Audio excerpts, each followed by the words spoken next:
Hello and welcome to Unacademy. I welcome you all to the Hindu analysis. Uh, Good morning to all of you. I know that this is the next day to the prelims examination. You may have seen the questions, you may have given the paper, you may be also in that hangover of the examination. You may be a new learner also who is now entering this zone in that regard. And as we all know that yesterday's paper was difficult, obviously there's no doubt about that. And we also have to understand one thing, that will this be the trend for UPSC? We have to take into consideration the fact that is next year going to be the same, because UPSC, are they going to establish this as a norm? Cannot be established just by this year. So we need to basically see that if 20 questions of history are again going to come, and if they're going to come the same way, are they going to come? And are they going to play with these new concepts which they've introduced?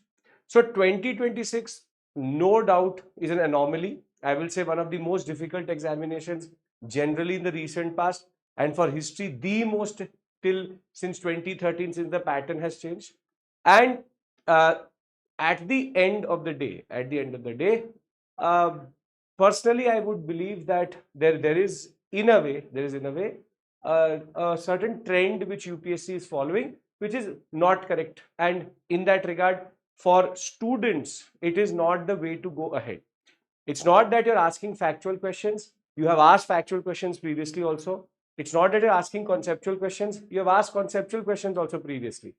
It's just that how you are asking it and why are you asking it. Because previously UPSC had a logic. For example, even in art and culture, they used to ask facts, but they used to ask based on the concept of current affairs, meaning that person may have been in the news, therefore they ask that question. But the Mansoor question with regards to what Gharana he comes from makes no sense whatsoever. Similarly, what rags are similar makes no sense whatsoever.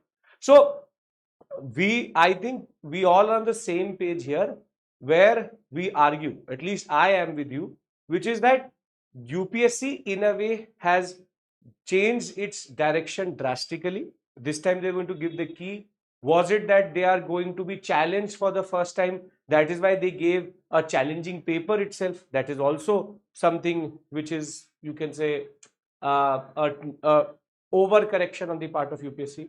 Last year was conceptual, good paper, good trend analysis, but then they have drastically changed it. It was a paper of extremes, either very easy questions or very difficult questions. So I know what is going through your mind right now, and I understand what is the basic consensus in your mind. Cutoff has to be lower than 2025. 80 to 85 would be a good range. Uh, because we'll get the answer key, we all will know what is the basic trend here. But 80 to 85 would be a good, you can say, range. And the CSAT paper was not as bad as it could be. It was again a complicated paper, but this time paper one is going to be a leveler. But as I've said this, I will also say this to you, that the paper was difficult for everyone.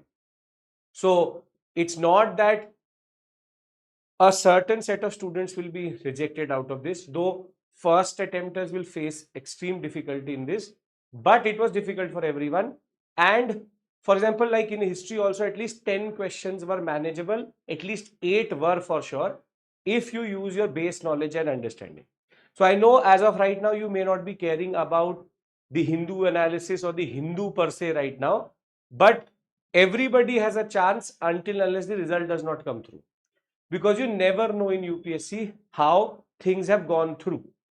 So you should not give up as of right now. If you have to write mains, today's analysis becomes equally important in that sense. But I am fully with you in this. I would rather say that, and this is something which we embody, that there was an overcorrection. It was too drastic, and the way it was done is also incorrect. So I think we all can agree, and there will be nobody will disagree with me, that thoda problematic, right? So on this note, let's start our analysis for today.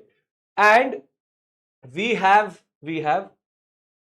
an interesting set of interconnected topics in the Hindu today. First is how Russia waiver is going to affect India.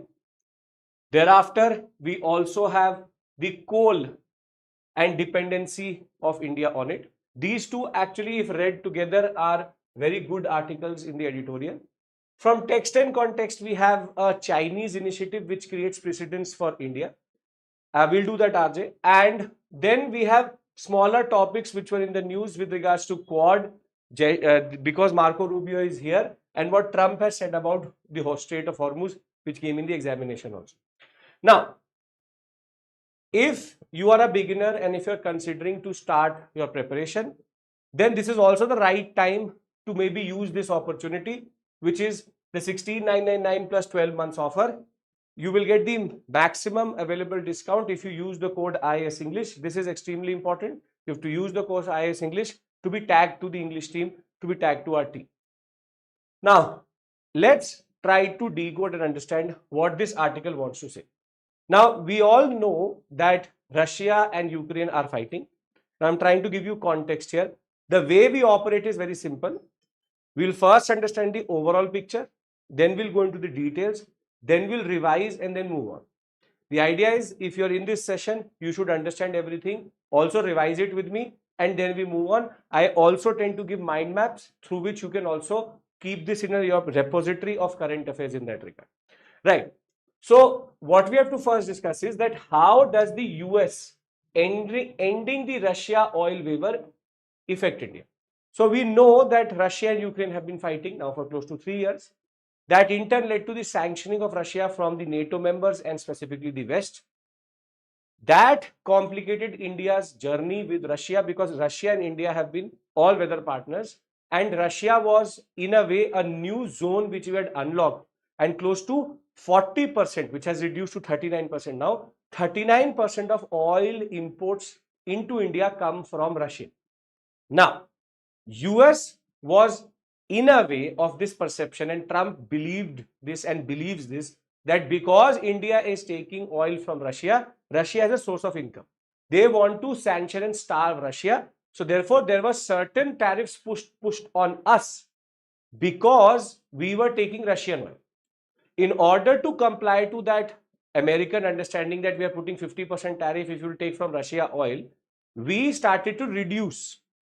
But whilst we were reducing all of these things, the Gulf issue, or what is called as Iran-Israel-US war, started. So there was a waiver which was given to India that whilst the Strait of Hormuz is blockaded and is complicated and the oil export out of the Gulf and specifically Saudi Arabia, UAE is stuck, you can buy Russian oil. That is the waiver they're talking about. The waiver which was given by the US to India. Okay, we are in a crisis, geopolitical crisis right now. You can take Russian oil as of right now, but do not exceed it to a certain limit. But this oil waiver is now being removed. This article talks about what is going to be the you can say implication of this waiver being removed by the US and how does it affect you and me. I think we have already seen one of the first shocks in this system with regards to the increasing petrol prices, with the Prime Minister saying that do not buy gold so that we don't have to import the gold itself. And further, the forex crisis which we have as of right now, an impending one, is all part of this larger game which is happening at the global level. So Russia, we still want to take oil from them, and it is a good source. It's a cheap source for us also, and our refineries are also compatible to the crude oil which comes from Russia. But the US has always tried to undercut this because Russia has been sustaining the war for 3 years based on the income coming out of it. Now, the problem for us is, if this waiver goes through and there is tariff which is pushed by the US on us, it will again create issues in different sectors of the economy. Now, this article talks about implication and waveform. So, we will now try to concentrate our understanding on these two aspects. The first one obviously being that the world itself has been balancing a very big problem, which is to keep the largest exporter of oil under heavy sanction, but also keep the energy prices stable. Energy price is stable. Now the question is, how do you keep Russia, which is a very big exporter of oil, under sanctions also, and at the same point of time, how is that you can keep energy prices stable also? And that is where the US now changing its stance again, and under Trump it will keep on doing that. The idea is that how will it affect you and me? Now, in order to understand how does it affect you and me, we have to understand how important it is to us. Now, we already know that we bring in 90% of our crude oil. LNG crisis we already saw. And we are the third largest importer of oil, crude oil and petroleum products. But that is not one distinction we have. We are also the only economy along with China at this point of time where energy demand is not plateauing but increasing. Because on a day-to-day basis with industrialization, urbanization and mobility, what is happening is that with rising, you can say demand, we are asking for more oil. Oil is also going up. Unlike developed economies who have plateaued their demand, they have predictability. So we are a developing country, therefore our demand is also developing. And therefore, any change affects the whole economy. Russia had always been a moderating influence for us. If the prices were high, we brought in more oil. The idea was Russia allowed us to manage the overall macroeconomic indicators and microeconomic indicators also at the same point of time.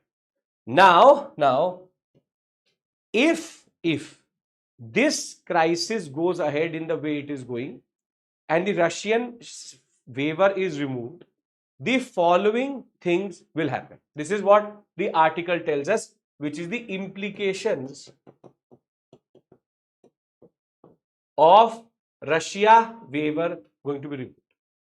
See, if there is Russian crude oil restriction, there will be reduced supply flexibility because we are trying to diversify, which will in turn increase the sourcing cost. At the end of the day, for some months, maybe the oil companies will absorb it. After that, they will transfer it to us. If there are higher crude oil prices because of this, then there will be inflation and rupee pressure because costlier imports will be there. And Strait of Hormuz is also at the same point of time blockaded, which is leading to supply uncertainty. If that was not enough, because Strait of Hormuz is being disrupted and ships have been attacked, shipping insurance has also gone up, which in turn means that the margin of profit within free traffic has reduced. And with free disruptions, there is stocking and inventory issues. So basically, the world, rather than actually facing them one by one, is facing all of them together. And India has to manage all of these crises. Crude oil prices are rising, yes. Strait of Hormuz is disrupted, yes. Has insurance price gone up? Yes. Is crude oil restrictions on Russia going to be removed? Yes. And is there supply chain issues? Yes. So therefore, there is inflationary issue also. Rupee is also under pressure. LPG is also a problem. Fuel logistics is also a problem. Margin is reducing. Sourcing cost is increasing. And inventory is also depleting. So at the same point of time, all of these things are happening together. So the article very well establishes how there is a certain cascading effect, a domino effect which will come through once there is this Russian waiver being removed. So as of right now, this fragile building which we've developed has the Russian waiver which is allowing India to balance things. If the Russian waiver is removed, that in turn will lead to this whole castle to be destroyed. Now, this is the first aspect. See, when we talk about the article itself, article is talking about global supply chain supply chain shocks, and it has identified insurance, fleet insurance, at the same point of time Russian waiver, along with that the Hormuz Strait, along with that LPG and LNG, and rising fuel prices, all have been identified. Now, all are being faced by India as of right now. But if this has been moderated by the waiver, then what is going to happen is this will in turn create more pressure on the other crises, and the cascading effect will come on the Indian economy. So basically, this whole table is very important for us because it shows you how interconnected this issue is and how fragile this whole structure is. Because changing something here is going to then correspondingly increase the impact of the others. Now, what is the way forward? How should India figure this out? This is a complete article, gives you the issue also, gives you the answer to that issue also. India obviously can't be opportunistic. Trump said that we should take Venezuela oil, but Venezuela oil is not suited for our refineries. We need retrofitting. It is more acidic. We need change for that. As it is, you can't really trust Trump because what is going to happen is Trump will then change his stance at any given point of time. So we have the following solutions. Strategic petroleum reserves should be increased. Diversification of crude oil sourcing should be there. Strengthening domestic exploration should be there so that we can have our own demand and own supply met internally. Improving refinery flexibility should be there. Gas infrastructure, alternative resources, 5 and 6. And we also have to reduce dependency on choke points. Now, please understand one thing very clearly. The main solution here is three things only. Either we go to renewable resources, renewable energy, the idea that the more we will go for renewable energy, the better it is because we will have less dependency on crude oil, first. Second, at the same point of time, we need to also have strategic petroleum reserves for at least 90 days. The government is claiming we have that. At the same point of time, when we talk about alternative energy resources, we are also talking about nuclear. The last aspect here is everything else is then not based on what India can do per se itself. Thereafter, everything else is based on external factors. Choke points, geopolitical diversification, and geopolitics itself is not dictated by India, and therefore it is about strengthening our internal systems. So the new norm in the world is that energy security used to be something which nobody wanted to touch. But now Iran has come up with a certain strategy that if there is some form of absurd belligerence from a certain power, then they will also are ready to disrupt the whole trade of a certain sector itself. So now I've talked about a lot of things. The question is, how will UPSC frame a question? Now, to be very honest, looking at UPSC, nobody can say nothing. But based on what we know of UPSC till 2025 for mains examination, there can be a question which basically can be framed like this. If you want to write an answer for this, you should, which is discuss the factors which are critical for India's energy security. How is the global supply chain affected by recent geopolitical trends.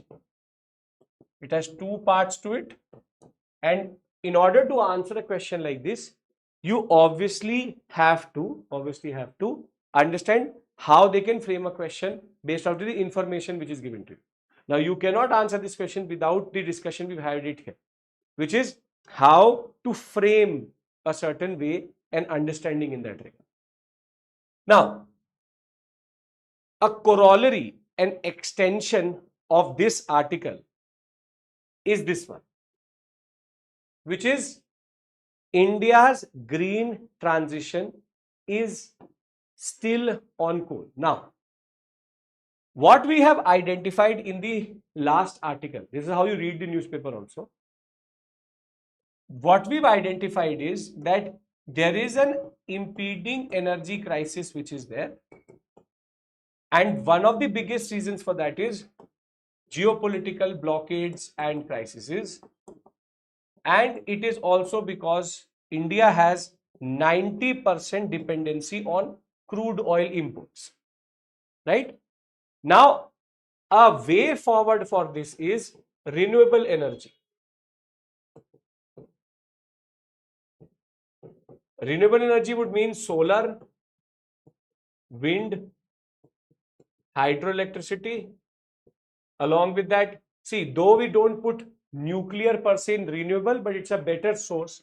So we need alternative sources, alternative energy, which is nuclear. And at the same point of time, we also have, for example, geothermal. But in India, the potentiality for solar and wind is very, very high.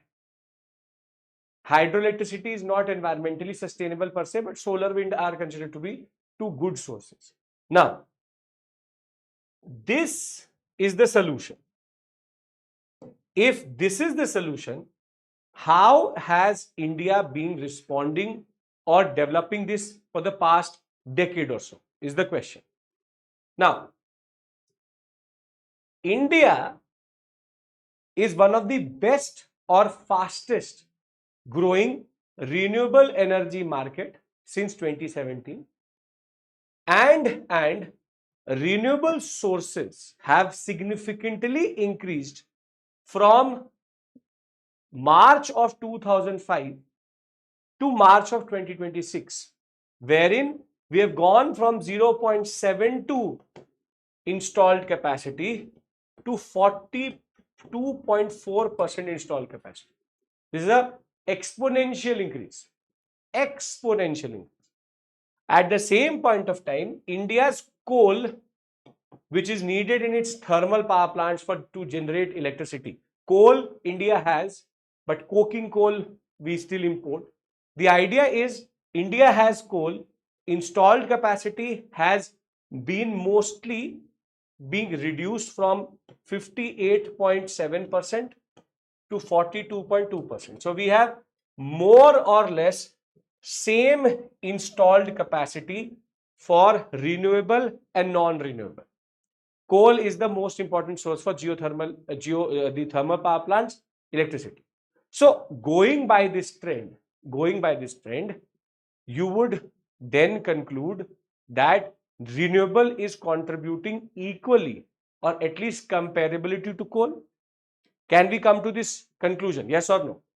Can we come to this conclusion that if we've increased our installed capacity from 0.72% to 42.4% and we have reduced our coal from 58 to 42.2, then the question is, are we comparable? Anushka, I'll give it to you in the end, don't worry.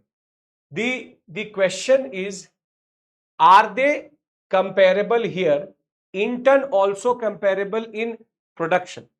That is where the anomaly lies.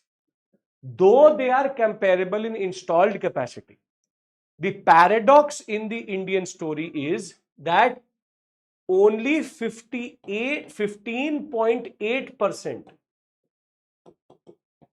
of our electricity is generated from this 42.2% renewable, and still 71.8% of the electricity is generated in 42.2% of the what we call as coal-based thermal power plants. Now, this is the anomaly here. Installed capacity means that we have developed infrastructure. Production capacity means how much are we generating out of it. Now, here, the idea is very interesting. What these researchers are pointing out is that this 42 installed is generating only 15.8%. This 42 reduced installations are now 71.8%, which means that we still have dependency on coal. Coal dependency is still there in what is called as the concept of renewable, non-renewable thermal power plant based production. This is what they're trying to say. And there's one more observation which they've made. The observation is, why is that this is the case? Because the renewable infrastructure is not replacing coal, but rather they are in a way supplementing coal. It's a very interesting thing. There is a major issue, and the issue is that we are still dependent on coal. Over and above that, if we are transitioning to a green economy, if we are transitioning from an economy which is based on renewable energy, non-renewable energy to renewable energy, then coal should be substituted. Here it is not being displaced or substituted. It is being supplemented. Meaning whatever we used to generate out of coal is still there, but from lower infrastructure capacity. But we are now adding solar and wind over and above that so as to meet the demand. It is good for the future of India that we are able to supplement. But overall capacity also has to transition out of the coal-based economy in order to make it sustainable over the long run. And this is where this article actually gives us two very interesting perspectives. That somehow the numbers are not adding up. If we talk about installed capacity, we have higher installed capacity of renewable, but we are generating more electricity out of the lower or marginally lower coal capacity. That is where we are meeting newer demand by the renewable energy, but old demand is still met by. Now, what is the reason for this? What is the reason for this? Reason obviously is solar and wind are not actually fully reliable because they are weather based. You could have a very good production of solar, but you could also have very bad production of solar based on what is the weather conditions. Similarly, wind, similar story, you can't fully rely on wind. So therefore, there is no real, you can say, tangibility or reliability to solar or wind. Over and above that, what we lack is what is called as gigafactories in what is there in America, which is large scale batteries in which all this can be stored also. We don't have the adequate battery capacity infrastructure so as to actually store it. So we mostly have on-grid systems which supplement the grid, but when it comes to storing all of this electricity, we don't have capacity for that. And therefore, with everything taken into consideration, the factors which we talked about and saw in the first article, you can think of it like this, that things are not really adding up. And now let's bring both of these articles together.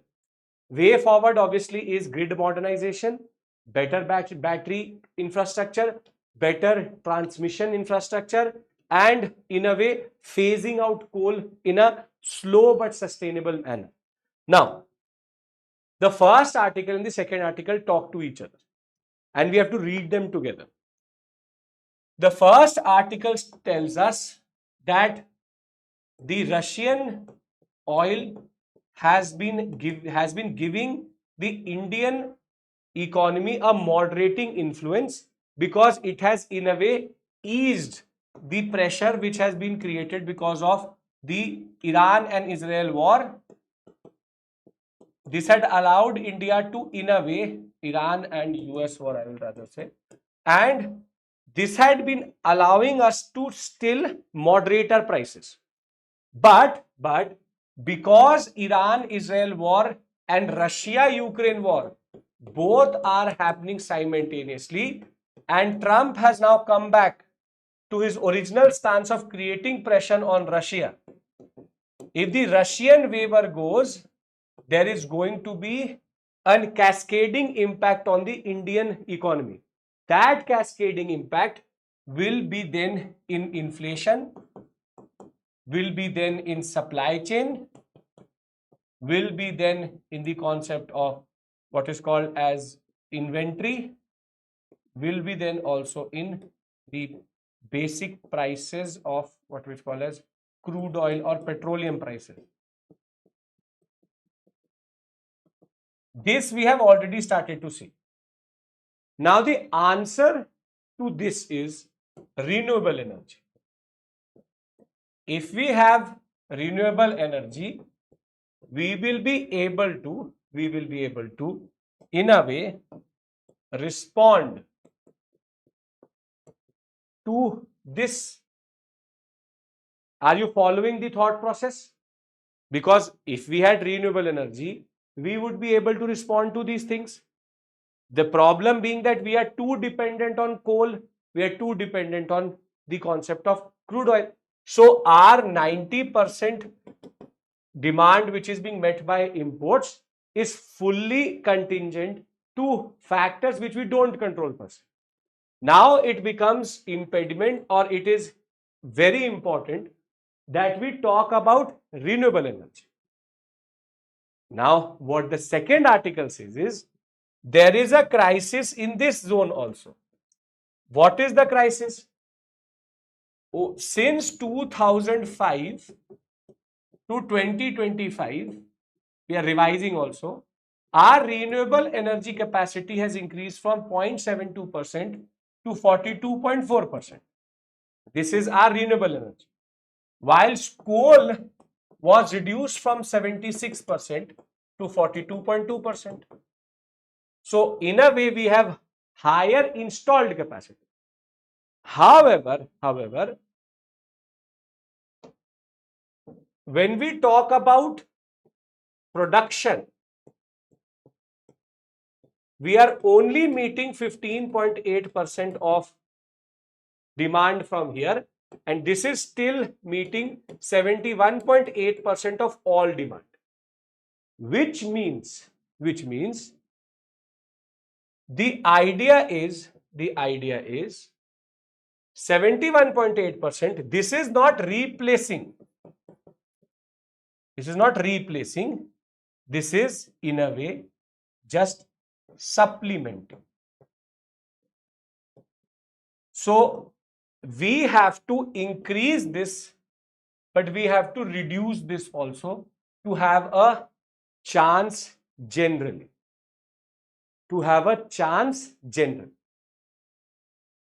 I hope you get this point, and for that, in both we need better infrastructure. Strategic oil reserves, diversification. Here we need to increase energy storing capacity. Anushka, don't worry, no issues whatsoever. I'll share it with you. Are we on the same page here? Two articles interacting with each other. These are the two main articles. Anybody has any issue here?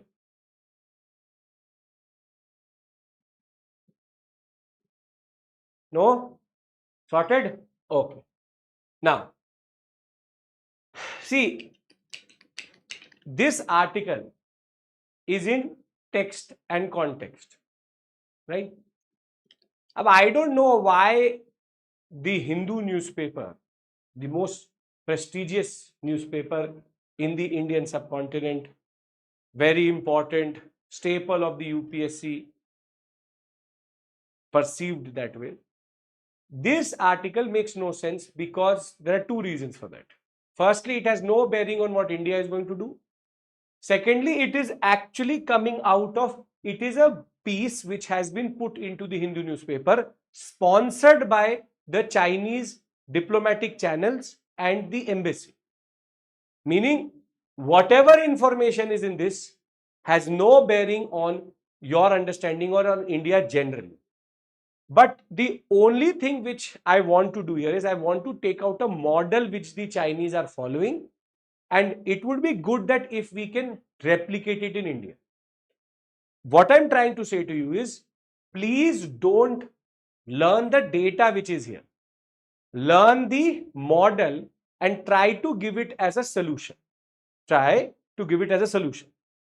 So, in the Hainan province, which is which is the southernmost province of China, they have recently developed what is called as an FTP.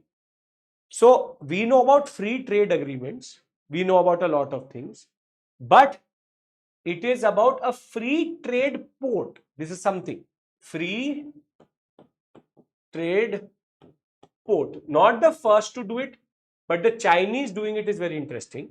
The Chinese call it as a landmark leap, this and that. But what is this concept? This slide is the most important for you, which is what is the concept of an FTP?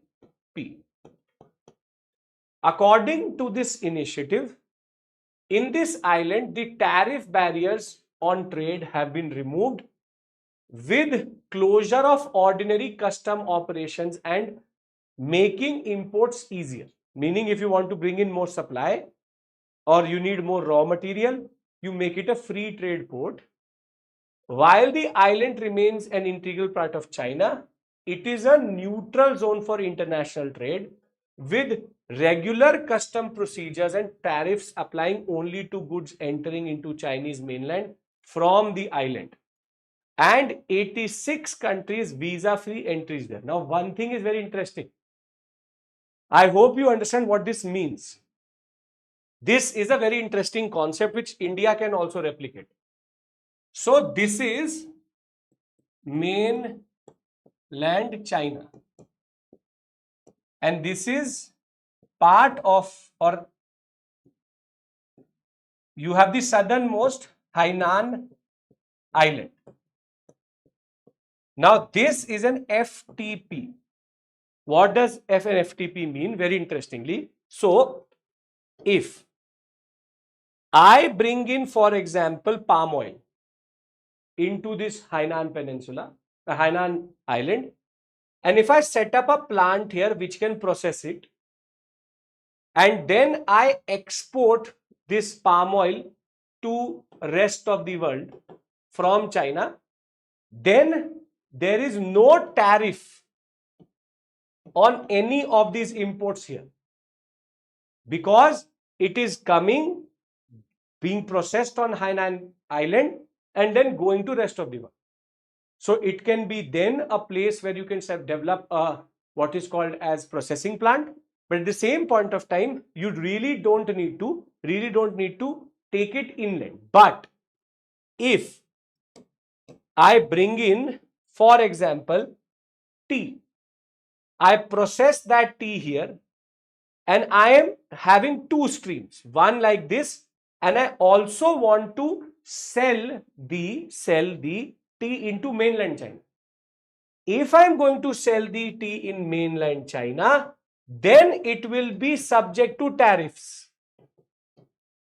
If I am producing for the world in China, then it is not subject to tariffs. If I am producing for something to go into China, and then I may have to give tariffs. This is what this line says, that regular custom procedures and tariffs applying only to the goods entering in the Chinese mainland. Basically, what if we can develop Andaman Nicobar Islands as a place where, though we should not, environmentally very fragile, as a place where if you come, develop factories and send things to the rest of the world, then we don't ask you to give tariffs, import tariffs, but if you are going to sell it to us, we will take it. So there is a lot other than that which has been talked about, how it allows for trade benefits. It will be allowing boosting of trade. There is going to be better business. Duty-free shopping is going to happen. Tourism is going to happen. Already there are certain factories which have developed in this sector.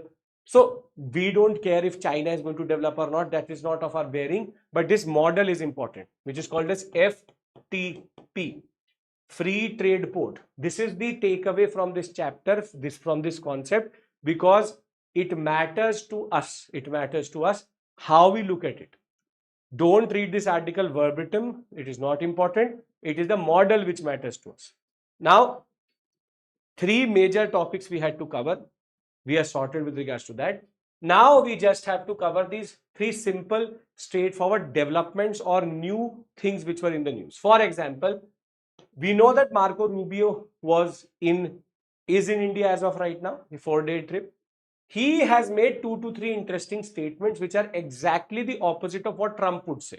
For example, the United States works in many countries for tactical reasons, but it will not disturb strategic partnership with India. Seems like only lip service. We can't trust them. This is not something new where the US has done something, said something. But the point is, the foreign minister has talked about how free, open Indo-Pacific international waters is important. And Marco Rubio has also said that safe and unimpeding maritime commerce is very important. But the US, as they say that in India, as of right now, is doing the exact opposite in Strait of Hormuz. As you will see. Here is Marco Rubio saying, everything is important to us. And then the Mohammed bin Tughlaq of this era is saying that we are in no rush for a deal in the Iranian sector, and the blockade will remain as long as Iran does not accept our demand. So at the same point of time, they are saying, alternatives to FTP would be Lakshadweep Islands. We can also develop, we have also inland islands. We can also develop, we have this concept which is called as SEZs, but this is a better concept that way. SEZs are similar to FTPs only.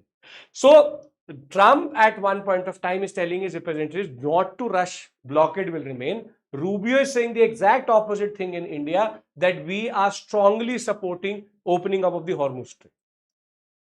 And in between all of this, an organization which was previously not considered very important, went into obscurity and now has again become important, is Quad.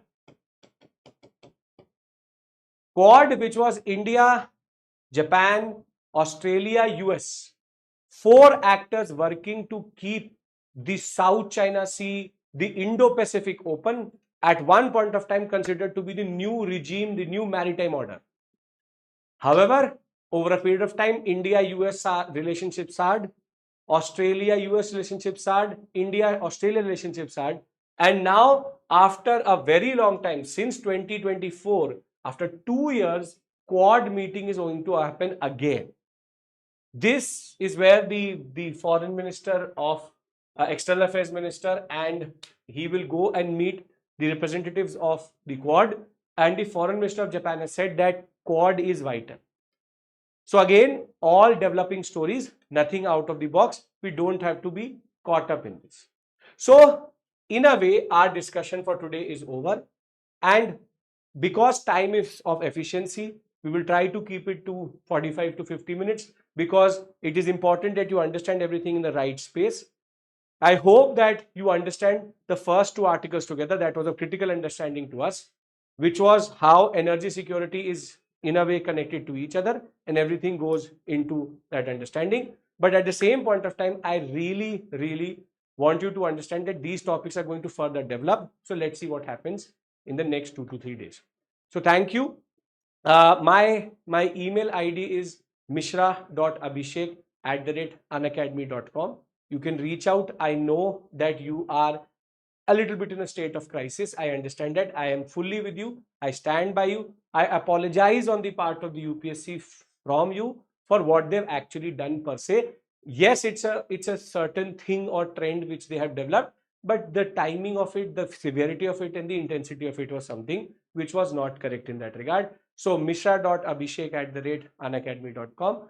You can email me, no issues whatsoever.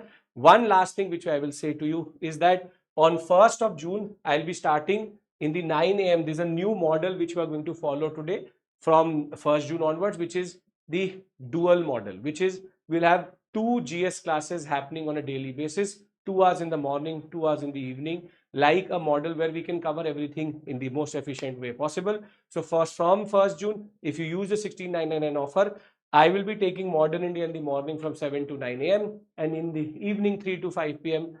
Mukesh sir will be teaching Indian geography and parts of geography. We are now developing this concept where you can cover GS more efficiently at the same time in the most comprehensive manner possible. Thank you so much. Take care. Please do take care of your mental health right now. I do understand what you're going through, and feel free to reach out on the email ID which I have given to you. And if you have not seen the analysis video, do understand one thing: 10 to 12 questions could have been done. You just have to refer to the right sources. If you refer to the PPT, my classes, or the course on history, you may be able to get the 10 questions correct. Thank you. Take care. Bye-bye.